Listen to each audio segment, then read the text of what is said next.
জল জীবন মিশন প্রকল্পে বরাদ্দ সরকারি অর্থে কাছাড় জেলায় হরির রুট চলছে। এবার ঘটনাস্থল উধারবন্দ বিধানসভা কেন্দ্রে রংপুর প্রথম খণ্ড। 2021-22 সালে এখানে জল জীবন মিশন প্রকল্পের আওতায় একটি জল প্রকল্প বরাদ্দ হলেও এখনও প্রকল্পের কাজ শেষ হয়নি। 2 বছর ধরে বন্ধ হয়ে রয়েছে গুদামঘাট PWSS নিউ স্কিম নামের এই জল প্রকল্পটি। আর এভাবে দীর্ঘদিন ধরেই পরিত্যক্ত থাকতে বর্তমানে জল প্রকল্পটি ভূতবাংলায় পরিণত হয়েছে। গণ অভিযোগের ভিত্তিতে কাছাড়ের জেলাশাসক রোহন কুমার ঝা সরেজমিনে তদন্ত করে সময়সীমা বেঁধে প্রকল্পের অসম্পূর্ণ কাজ শেষ করার নির্দেশ দিয়ে এলেও কাজ হয়নি। এই অভিযোগ এলাকায় মানুষের ফলেই তারা বাধ্য হয়ে গতকাল কাছাড়ের জেলাশাসক কার্যালয়ে গিয়ে প্রকল্পের কাজ শেষ করতে একটি স্মারকপত্র জমা দিয়েছেন। জেলাশাসকের অবর্তমানে এই স্মারকপত্রটি তারা তুলে দিয়েছেন অতিরিক্ত জেলাশাসক ধ্রুবজ্যোতি হাজারিকার হাতে। তারা প্রশাসনকে সাফ জানিয়ে দিয়েছেন 10 দিনের মধ্যেই জল প্রকল্পের কাজের অগ্রগতি না হলে তারা গণতান্ত্রিক পদ্ধতিতে বৃহত্তর আন্দোলন গড়ে তুলবেন। পরে Gudamghat water supply scheme management and sanitation কমিটির সাধারণ সম্পাদক নজরুল হোসেন লস্কর ও অন্যান্য সংবাদ মাধ্যমে অভিযোগ করেন, জল জীবন মিশন প্রকল্পের আওতায় গুদামঘাট PWSS নিউ স্কিম জল প্রকল্পটি বহু আন্দোলনের ফলেই সরকার বরাদ্দ করে। 2021-22 সালে এই জল প্রকল্পে অর্থ বরাদ্দ করা হয় 1,10,62,500 টাকা। 21/6/2022 তারিখে কাজের স্যাংশন অর্ডার আসে। এই প্রকল্পে কাজের বরাত পান ঠিকাদার অলোক শঙ্কর ভট্টাচার্য। কিন্তু ঠিকাদার প্রকল্পের কাজ 2 বছর আগে শুরু করলেও আজও কাজ শেষ হয়নি। এর ফলে পানীয় জলের মারাত্মক সমস্যায় ভুগছেন এলাকার মানুষ। জলের অভাব পূরণ করতে এলাকার মানুষকে খাল, বিল, পুকুরে ছুটে যেতে হচ্ছে। বাধ্য হয়েই পান করতে হচ্ছে অপরিশুদ্ধ এসব জল। এর ফলেই নানা জলবাহিত রোগে আক্রান্ত হচ্ছে এলাকার মানুষ, অথচ এই নিয়ে কারোর মাথা ব্যথা নেই। অবশেষে এলাকার মানুষকে জলের জন্য এত কষ্ট করতে দেখে এগিয়ে আসেন জেলাশাসক রোহন কুমার ঝা। গত বছরের 4 নভেম্বর তিনি সাইট ভিজিট করেন। PHE এবং কাজের বরাদপ্রাপ্ত ঠিকাদারের কাছে জল প্রকল্পের কাজের অগ্রগতি নেই কেন জানতে চান।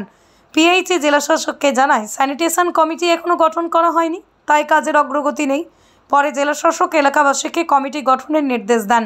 জেলাশাসকের নির্দেশে 1 মাসের মধ্যেই Gudamghat water supply scheme management and sanitation committee নামে একটি কমিটি গঠন করা হয়। কমিটি গঠনের তথ্য তুলে দেওয়া হয় জেলাশাসক সংশ্লিষ্ট বিভাগ ও ঠিকাদারের কাছে, কিন্তু তারপরও আজ অবধি কাজের অগ্রগতি নেই। অথচ মজার ব্যাপার হলো জল প্রকল্পের কাজ শেষ হওয়ার পরই নিয়ম মতে কমিটি গঠন করার কথা, কিন্তু তারা জেলাশাসকের নির্দেশের গুরুত্ব কমিটি গঠন করলেও নিটফল শূন্য বলছেন Gudamghat water supply scheme management and sanitation কমিটির সাধারণ সম্পাদক নজরুল হোসেন লস্কর সহ অন্যান্য অভিযোগকারীরা। তারা এদিন সংবাদ মাধ্যমকে আরও জানিয়েছেন, পানীয় জলের জন্য যার পরনায় কষ্ট করছেন এলাকার মানুষ, অথচ এখন প্রশাসন, PHE, SDO থেকে শুরু করে কেউ তাদের খোঁজ নিচ্ছে না। কাজের অগ্রগতি জানতে তারা বার কয়েক PHEর SDOর সঙ্গে ফোনেও যোগাযোগ করেছেন। প্রথম SDO তাদের ফোনে রেসপন্সও দিয়েছেন, কিন্তু এখন তিনি তাদের এড়িয়ে যাচ্ছেন। তারা জানান বাধ্য হয়ে গত মে মাসে তারা একটি গ্রাম সভা করেছেন। এই সভায় ডেকে পাঠানো হয় কাজের বরাদপ্রাপ্ত ঠিকাদারকেও। ঠিকাদার গ্রাম সভায় আশ্বাস দেন 1 মাসের মধ্যেই কাজ সম্পূর্ণ হয়ে যাবে, অথচ 2 মাস হয়ে গেল, পাত্তা নেই ঠিকাদারদের। অবশেষে তাদের ধৈর্যের বাঁধ ভেঙে যায়।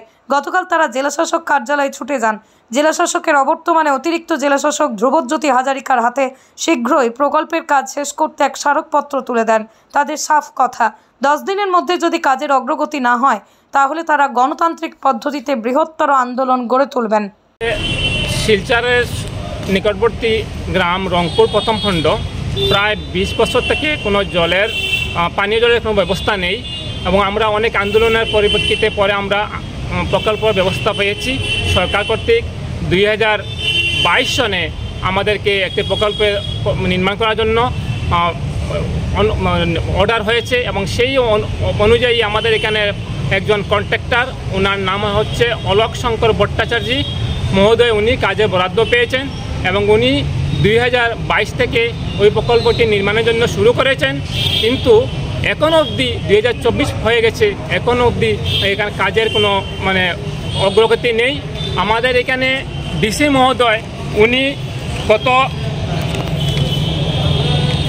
4 নভেম্বর 2023 উনি আমাদের এখানে গিয়েছিলেন, এবং যে কাজের কোনো অগ্রগতি নেই দেখে উনি যখন PHE কর্তৃপক্ষকে জিজ্ঞাসা করলেন, PHE কর্তৃপক্ষ ওনাকে বললেন যে এখানে কোনো কমিটি তৈরি হয়নি, সেই জন্য কাজগুলো অগ্রগতি হচ্ছে না। কিন্তু আমরা জানি যে এখানে যেগুলো প্রকল্পের যেগুলো কমিটি বানানো হয় সেগুলো প্রকল্প হওয়ার পরে পরিচালনা করার জন্য বানানো হয়। কিন্তু ডিসি মহোদয় আমাদেরকে বলেছেন যে আপনারা অতি সত্ত্বর একটা কমিটি বানিয়ে আপনারা দিয়ে দেন, কাজে অগ্রগতি হবে। আমরা 1 মাসের ভিতরে একটা কমিটি বানিয়ে আমরা এখানে দিয়েছি এবং ডিসি মহোদয়কে জানিয়েছি এবং আমাদের পিএইচই কর্তৃপক্ষকে জানিয়েছি এবং পিএইচই কর্তৃপক্ষ ব্যবস্থা নিয়েছে। কিন্তু দুর্ভাগ্যের ব্যাপার হচ্ছে তখন অবধি ডিসিও মহোদয় আমাদের এখানে 4 নভেম্বর 2023 উনি যাওয়ার পর থেকে এখন অবধি প্রায় 8 মাস হয়ে গেছে। সেই 8 মাসের ভিতরে সেই প্রকল্পের কোনো একটা কাজ হয়নি। আমরা যোগাযোগ করেছিলাম আমাদের এখানের যে পিএইচই ডিপার্টমেন্টের এসডিও সাহেব, উনিও ভালো মতো কোনো রিপ্লাই দিতে পারছেন না এবং উনি আমাদের ফোনও উঠাচ্ছেন না, মানে টোটালি আমাদেরকে নেগলিজেন্সিভাবে রেখে দিয়েছেন ব্যাপারটা। এবং আমরা কন্ট্রাক্টরকে আমরা আমাদের গ্রামের মানুষেরা আমরা কমিটি এবং গ্রামের মানুষেরা নিয়ে একটা মিটিং করেছি গত 23 মে 2023 ইংরেজিতে। উনি আমাদেরকে বলেছেন যে আমি 1 মাসের ভিতরে আপনাদের কাজটা করে দিব এবং জলের ব্যবস্থা করে দেবো। কিন্তু উনি 1 মাস কি, আবার উনি কথার হওয়ার পরে 2 মাস হয়ে গেছে, এখন অবধি 2 মাস হয়ে গেছে, এখন অবধি সেই পিএইচই যেভাবে আছে সেভাবে রয়েছে, কোনো কাজ হয়নি।